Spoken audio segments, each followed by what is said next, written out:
Assalamualaikum warahmatullahi wabarakatuh.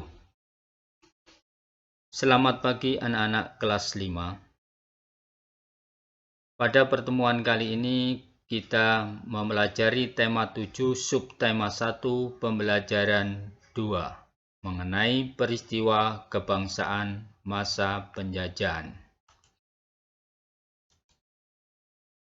Peristiwa-peristiwa pada masa pemerintahan kolonial Inggris. Setelah berhasil menguasai Indonesia, pemerintah Inggris kemudian mengangkat Thomas Stafford Raffles sebagai Letnan Gubernur di Indonesia. Raffles memulai tugasnya pada tanggal 19 Oktober 1811. Kebijakan di bidang ilmu pengetahuan. Mengundang ahli pengetahuan dari luar negeri untuk mengadakan berbagai penelitian ilmiah di Indonesia. Raffles bersama Arnoldi berhasil menemukan bunga bangkai sebagai bunga raksasa dan terbesar di dunia. Bunga tersebut diberinya nama ilmiah Rafflesia arnoldii. Raffles menulis buku History of Java dan merintis pembangunan Kebun Raya Bogor. Kebun Raya Bogor merupakan kebun biologi yang mengoleksi berbagai jenis tanaman di Indonesia, bahkan dari berbagai penjuru dunia. Kebijakan di bidang ekonomi. Menghapus kontingenten penyerahan diganti dengan sistem sewa tanah, land rate. Semua tanah dianggap milik negara, maka petani harus membayar pajak sebagai uang sewa. Upaya Raffles menerapkan sistem pajak tanah mengalami kegagalan karena faktor-faktor berikut. Sulit menentukan besar kecilnya pajak bagi pemilik tanah karena tidak semua rakyat mempunyai tanah yang sama.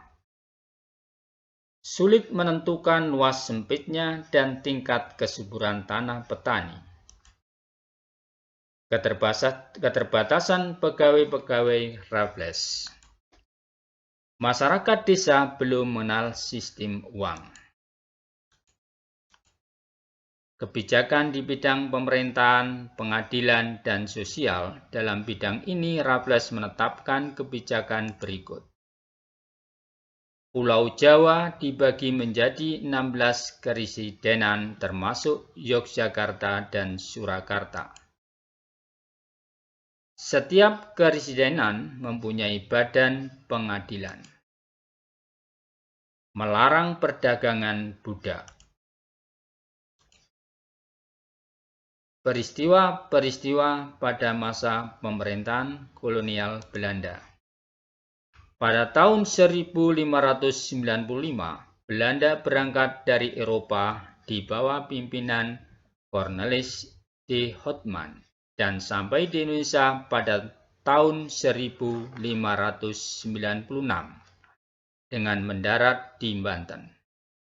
Sejak pelayaran de Houtman, banyak berdiri perusahaan-perusahaan dagang Belanda yang masing-masing memiliki kapal sendiri dan berlayar ke Indonesia. Pembentukan VOC.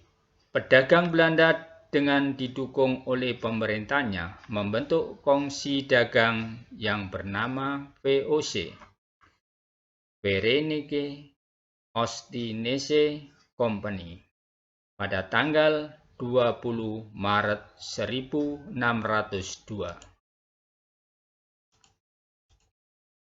Tujuan VOC di Indonesia antara lain sebagai berikut. 1. Menguasai pelabuhan-pelabuhan penting. 2. Menguasai kerajaan-kerajaan di Indonesia.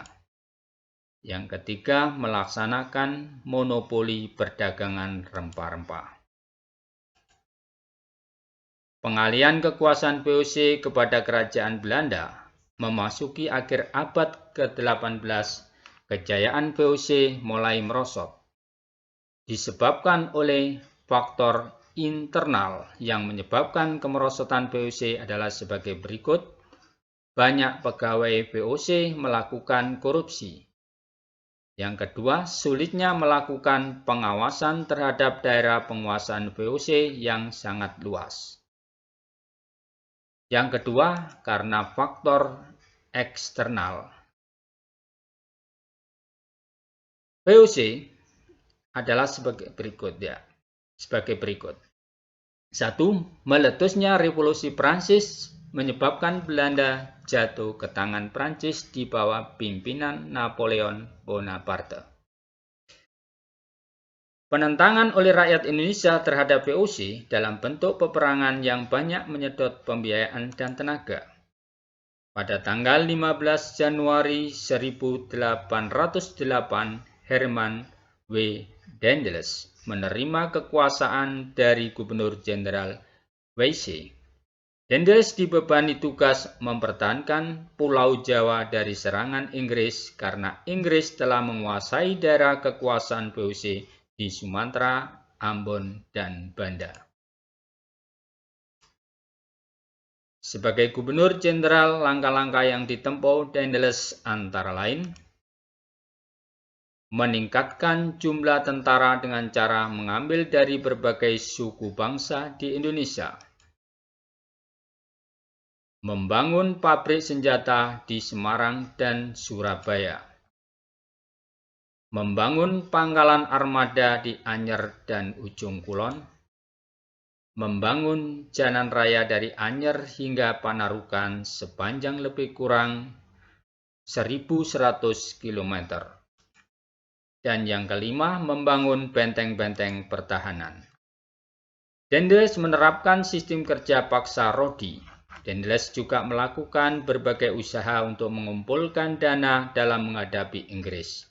Antara lain mengadakan penyerahan hasil bumi, memaksa rakyat menjual hasil buminya kepada pemerintah Belanda dengan harga murah, mewajibkan rakyat priangan untuk menanam kopi dan menjual tanah-tanah. Nah, anakku, setelah kita mempelajari materi pada pembelajaran ke-1, pada pertemuan ke-1, mari kita menjawab pertanyaan berikut. 1. Siapakah tokoh yang paling terkenal pada masa pemerintahan kolonial Inggris? 2. Siapakah tokoh yang paling terkenal pada masa pemerintahan kolonial Belanda? Yang ketiga, kapankah waktu pemerintahan kolonial Inggris? Yang keempat, kapankah waktu pemerintahan kolonial Belanda? Yang kelima, di manakah daerah kekuasaan kolonial Inggris? Yang keenam, di manakah daerah kekuasaan kolonial Belanda? Yang ketujuh, kebijakan apa yang diambil selama pemerintahan kolonial Inggris? Yang kedelapan, kebijakan apa yang diambil selama pemerintahan kolonial Belanda? Yang kesembilan, bagaimana keadaan rakyat selama pemerintahan kolonial Inggris? Yang kesepuluh, bagaimana keadaan rakyat selama pemerintahan kolonial Belanda? Nah, anakku, pada pertemuan kali ini, nanti akan berlanjut pada pertemuan yang kedua pada pembelajaran tema 7, subtema 1, pembelajaran 1, pertemuan kedua. Selamat belajar, tetap bersemangat, semoga sukses. Saya akhiri, wassalamualaikum warahmatullahi wabarakatuh.